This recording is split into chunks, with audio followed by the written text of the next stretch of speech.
Hi, I'm Liz Bulkley, and I'm with Seasoned and Smart. I'm sitting here in the Lynn Museum and Historical Society with Executive Director Kate Luchini.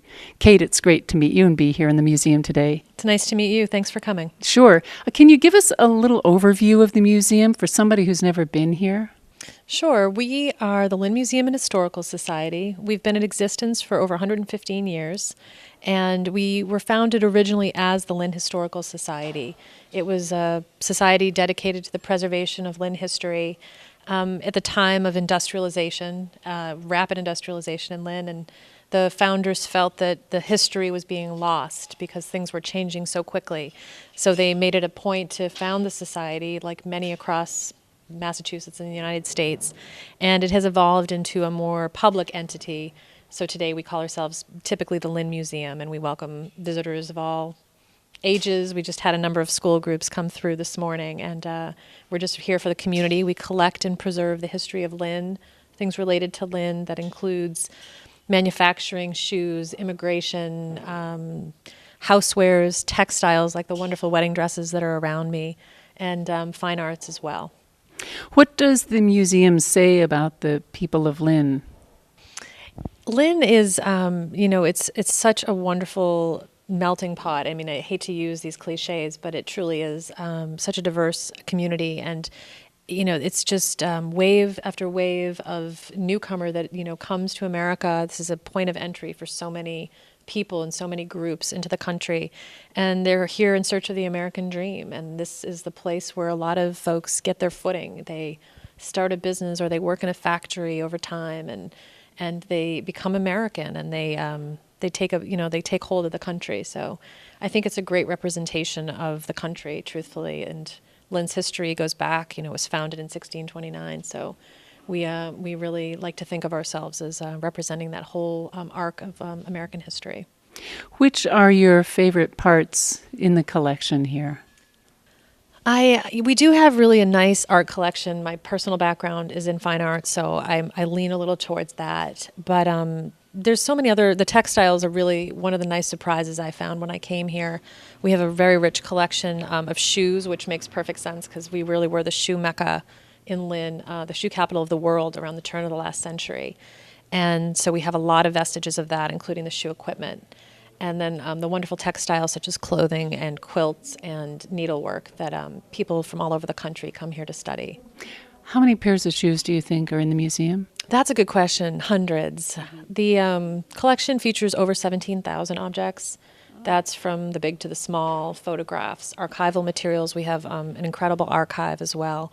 So we don't really know how many pairs of shoes, but we did make an effort to put 115 shoes on display to celebrate our 115th anniversary this past year. So on the other side of the wall, there are shoes from a few hundred years ago all the way up to today. Are you ever tempted to try any of those on? We do actually have shoe try-on area. We call it for the kids, but I've seen adults sneak it as well. We have everything from clown shoes to disco shoes back there. But none of the old shoes. It is tempting. It is tempting. Luckily, their feet were smaller than mine, so the shoes are safe. Okay, very good. One of the things that the museum does is have monthly meetings, presentations, luncheons. Can you tell us a little bit about Mesa? Yes, Mesa started this year. I've had it in mind for a while that I really wanted to do a daytime program that was very accessible for people to come either during their lunch hour or for seniors to come during daylight hours when it was a little easier to get out and around, especially in the winter, and have kind of an informal brown bag lunch series. So Mesa developed, and Elena Hirschman-Seidel, who's also works here at the museum, kind of took it and ran with it this year. She instituted the program, and we've had these great speakers every month. We've had great attendance. People bring their lunches. We have an informal talk, sometimes with slides, sometimes with artworks from the collection. We try to make them interactive and engaging, and they span everything from the history of Lynn to certain kinds of paintings. We have talks on we have a medium coming in the fall. We've done them on genealogy, so antique collecting. Really, being a historical museum, you have a wide range of things that you can talk about. So I don't think we're going to run out of topics. Oh, that's great. Great. It's been great. What would you say is challenging about being an executive director of a museum in 2013? There are a lot of challenges. I think a couple of things. Everybody knows that budgets are tight. There's not a lot of money in nonprofits. And it used to be that museums could count on support, state level, federal support, local government support, among other areas. And there really just isn't the budget for that in most states or governments anymore. So you have to find more private funding. Yet you still want to be able to fulfill your mission at a high level. And ours really features, it focuses on education. So we want to be able to do the programs, the MESA programs, the school tours, the exhibits, and so forth that fulfill our mission. And, you just have to do it in a different way when the budgets are tight. And secondly, I think viewership and museum attendance in general across the country has changed. People find entertainment in so many places, and they have so much entertainment at home that it's a challenge to keep people coming to museums. So we really try and emphasize, that we do have all of these authentic artifacts for people to engage with. And I think programs are the way to go. I think things like MESA, which is Museum Enrichment Series for Adult, is what it stands for, but we liked the play on the word table. We have other programs as well. We do everything from history and hops, craft beer tastings, to fashion shows. We're hoping to do a wedding fashion show in conjunction with the bridal exhibit that's up. So, I think programs are really what draws people in, and they feel like they're a part of something. When you first got to know the museum, what did you discover as one of the hidden gems here that you would like a visitor to seek out? We have a really amazing shoe medallion that was from the Columbian Exposition in 1893. And it's really one of my favorite pieces because I think it really represents Lynn in an unusual way. And it's unique probably in the world. So that was a treat to find. Let's say we're 100 years from now. What will the museum include then? Really what I'm striving for is to always make it reflect the community of Lynn. So much of the collection was from the first half of the 20th century, and I think is wonderful. The old dresses and everything, the old photographs. But collecting practices have changed, and as we go forward, next year my goal would be to have this wedding dress exhibit turn into an international wedding dress exhibit and feature as many dresses from the nationalities represented in Lynn as possible. Similarly, shoes. We did an exhibit about a year ago that was called More Than a Number, and it featured the stories of Khmer Rouge genocide survivors that live in Lynn, that call Lynn their home now. It was a very challenging exhibit to put together. We worked with a Cambodian community committee that we pulled together, and it was really rewarding and very challenging at the same time. But it told important stories of Lynn residents that people probably had no idea that their neighbors had this history.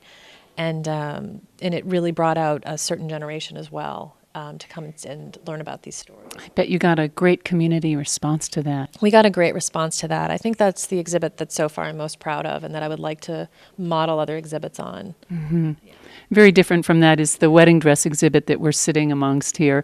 And I love the photographs, the wall of photographs behind you and, the dresses that surround the photographs. These photographs, where do they come from? Yes, I mean, it's really another example of community engagement, which to me is, it sounds like a catchword, but I think it's really the way to go. What we did is we put out a call on Facebook for people to send us their wedding photos, people from Lynn to send us their wedding photos and their stories. And we've had a lot of tears in the building the last few weeks because some of the stories are remarkable. But behind me are just some of the photographs that were sent in by folks in Lynn. And what's amazing is that most of the time it's the groom that will bring them, and he'll say, I've been married for 50 years and look how beautiful my wife is in this picture, and she's still beautiful, and the stories really are touching. And a couple of folks even have brought us their dresses, their wedding dresses. A few of them in the exhibit are from folks who've shared them with us, and that's been really special. Well, Kate, I want to thank you so much for joining us. It's Thank been you. Great to talk with you. I appreciate it. Thanks very much. Sure.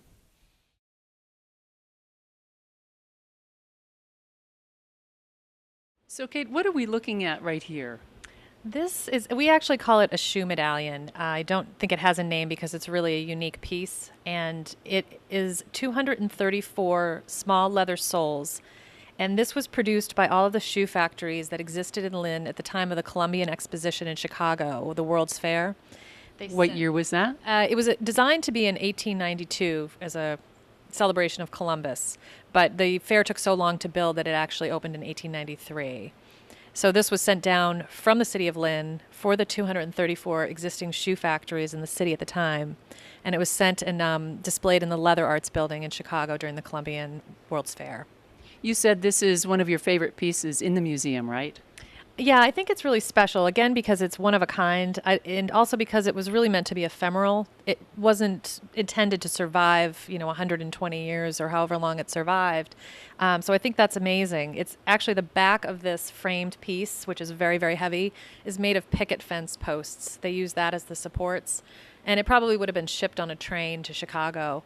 So it's pretty amazing that it survived intact all this time. It needs a little bit of repair, which we're hoping to do. But you can see that each of the shoes has an individual design. So they took the time to design each one to represent the factory that it came from. Don't you find it hard to believe that there were 234 shoe factories in Lynn at one time? I think it's amazing. I think that's part of the reason that the piece really stuck in my mind when I first started working here. I was amazed, and every time we have school kids in, they're absolutely incredulous that there were so many factories. There wouldn't necessarily have been 234 individual factory buildings. Sometimes, like the Vamp building across the street would have housed a number of shoe factories, and the building we're in was also part of the factory system. It's just been renovated since then. And the museum also houses a lot of shoes in its collection, right? We do. We do have a lot of shoes. Some of them are a couple of 100 years old on up to present day, and we're always trying to expand our collection. So this is an interesting looking family from Lynn. Can you tell us about this painting? Yes, this is really one of the signature pieces from the museum's collection. This family is the Johnson family from Lynn, and they are one of the founders of the Lynn Historical Society, which is what the Lynn Museum has evolved from. It was founded 115 years ago, and they were one of the original families to found the society. But what's even more amazing about this portrait is that it was painted by Frank Benson. He's a very renowned painter from the Boston School, and many of his paintings hang in collections throughout the United States. The MFA has a number of them. And this is one of the largest and in best condition portraits of Benson's in existence. So we're really, really proud to have this here. Do you ever lend this out? It hasn't. I've been here 3 years, and it hasn't gone out in my time. I'm not sure if it was lent out. It probably was at one time, and we would do it again if it was for the right show. So it's nice to know that the MFA may be drooling over this, right? They may be drooling. They have a nice collection of their own for sure. And I think what makes it special is that there's such a personal connection with the museum and with the city of Lynn. It's also a beautifully executed portrait, so it's really a nice one of his works, but they were all they're all really magnificent pieces. It just strikes me that it's such a different look of family life from what we're used to today in Lynn or any other community for that matter. Yeah, and I mean, that's, you kind of touch on one of the challenges that we're faced at the museum. Much of our collection dates from, 100 years ago or even older. We've been collecting for 115 years. And at that time, the demographic was really very different than it is today. So as we move forward into this time, we really want to embrace the community as it is now and reflect all kinds of community members. So I think the portraits will be, very different in the collection going forward, but this one will always be special to us. Joe Scanlon, you're the president of the Board of Trustees of the Lynn Museum and Historical Society. Yes, I am. And you're also a Lynn native, right? Yes, born, bred, and everything in Lynn, growing up in Lynn. I've lived in Lynn my whole life. Very good. What would you say is the most notable part of Lynn's history? That's a difficult question because Lynn's history goes back to the founding of the country. We've been here so long. You think of the remarkable history of this city, the people it's produced, the athletes, the statesmen.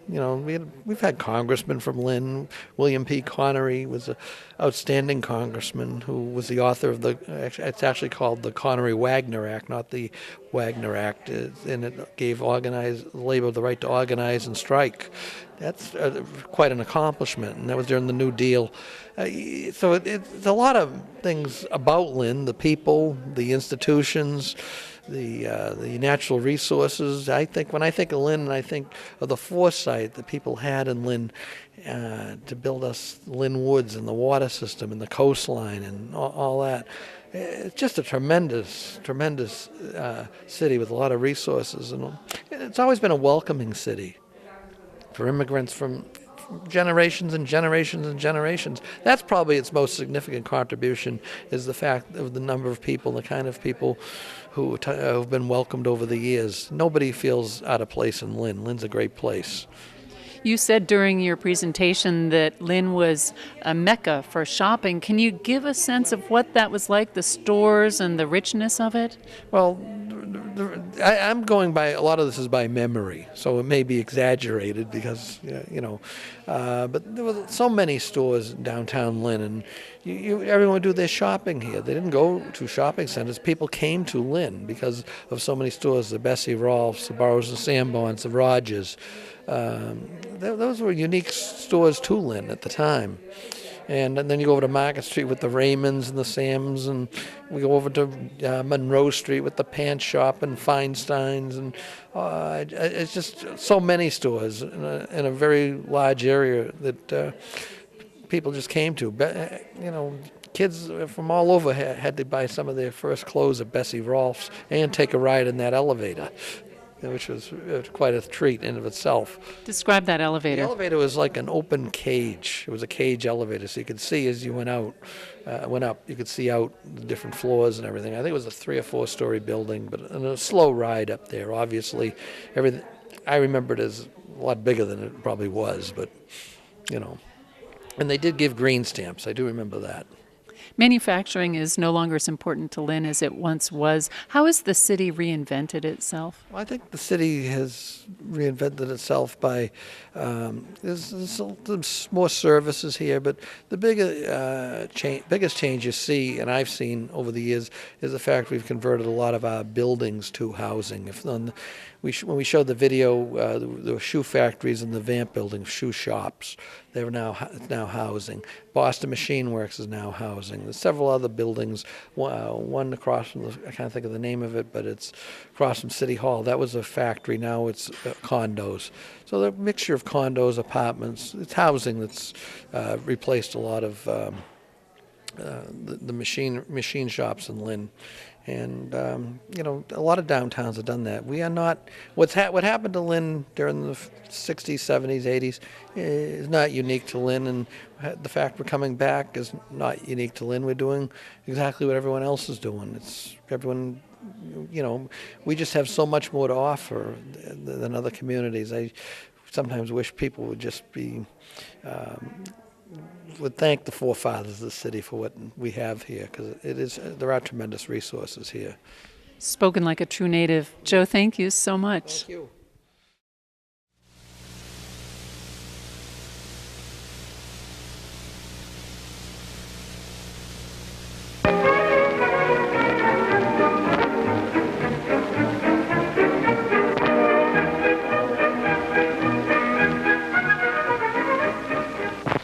Lynn holds a very proud position about it. But you know the old saying about seeing is believing. That's why I think your idea of a movie is a good idea. That is true, but the one main problem is that there is so much to tell and show, because Lynn is stepping ahead daily. And that's a good title for your movie, Keeping in Step with Lynn. And thereby show the people of the country the great benefits of our community. It is appropriate that this film be entitled Keeping in Step with Lynn, because steps, the footsteps of the people, play a tremendous part in the development of this North Shore Industrial Center. Lynn schools are a source of pride. In addition to parochial schools, Greek and Hebrew schools, and private kindergartens, Lynn has 3 high schools, 4 junior high, and 23 elementary schools. Lynn is proud, too, of its library, 1,000 deposit stations, and as the latest addition, a bookmobile to help save footsteps for Lynn citizens. Walking in this age may become a lost art, but Lynn people still walk to many places. A short step from the library is one of the 63 churches serving 28 denominations. The first religious meeting house was erected in Lynn in 1632.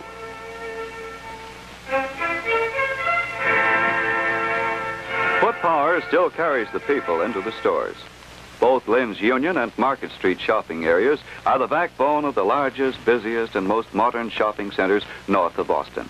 Shopping centers that serve many communities throughout the North Shore, as well as Lynn's own 100,000 population. Typical of Lynn's fine stores is Burroughs and Sanborn, located in the heart of the downtown shopping center. This department store dates back to 1872, when the partners opened a modest shop lighted by kerosene lamps.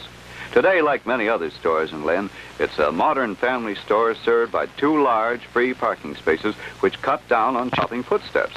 Over 200,000 shoppers in the Lynn trading area purchase the finest national brand name merchandise available in Lynn's 1,200 retail stores.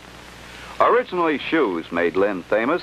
Among others, the Caswell-Doucette Company continues to help maintain Lynn's prestige in the foot-conscious world. Caswell-Doucette's fine women's shoes are shipped all over the world, and several of Hollywood's better-known stars send orders to Caswell-Doucette regularly for custom-made footwear. The firm has been built on several generations of skilled shoe craftsmen. Lynn maintains the only free public industrial school in the United States to train shoe craftsmen. If a community is to thrive and maintain its prosperity, its banking transactions must keep pace with its industrial and business growth. The multiple million-dollar payroll in Lynn's industries becomes savings and working deposits in Lynn's 10-strong banking institutions and their neighborhood branch offices. Many services, including savings, bank insurance, checking, savings, safety vaults, and loans, are features of Lynn's modern banks. For convenience, Lynn maintains excellent parking areas in the heart of the city where the clock on the Boston and Maine Railroad station shows that it's lunchtime. Lynn has many fine eating places, but probably the best known is Anthony's Hawthorne Restaurant, delight of the gourmet. Gourmets who revel in the New England lobster.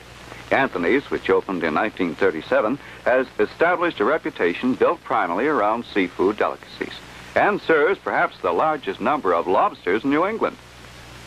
This reputation is spread among Major League ball players, and at least once each year a group of the Boston Red Sox make the short hop to Lynn for lobster at Anthony's. With menus in mind, one of the world's largest bakeries, Cushman's, is located in Lynn. Cushman has developed home delivery into a fine art. With more than 400 delivery trucks blanketing much of New England, this Lynn concern brings a small but complete portable bake shop to the housewife's doorstep. The bakery bread ovens work round the clock, turning out more than 400,000 loaves a week. The largest oven can produce 3,600 loaves an hour. Home delivery service is also provided by the Lynn Citrus Juice Company. No longer does the housewife laboriously squeeze dozens of oranges. Citrus buys the fruit in carload lots, squeezes it, and delivers it in glass containers to the homemaker's doorstep. So, once again, cutting down on footsteps. Despite its rapid growth, citrus juices is one of the area's infant industries. Mr. and Mrs. Cornelius Onus launched the business just 6 years ago.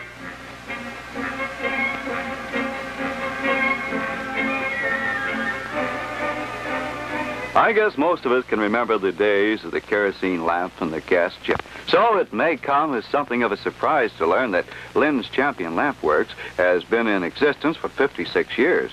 It started as one of Lynn's smallest free enterprises, but today the Champion Lamp Works is one of the 4 largest manufacturers of this type in the nation.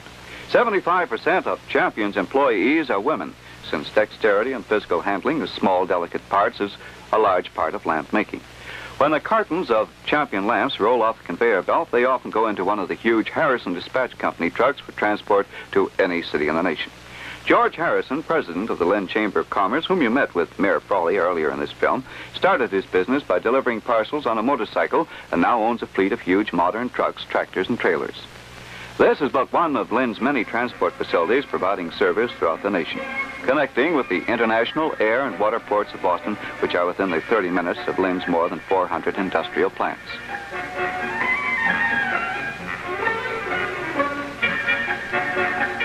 For nearly 70 years, the GE company has been a good neighbor and important factor in the economy of Lynn. with 6 departments providing employment for more than 20,000 folks and currently an average weekly payroll in excess of $2 million.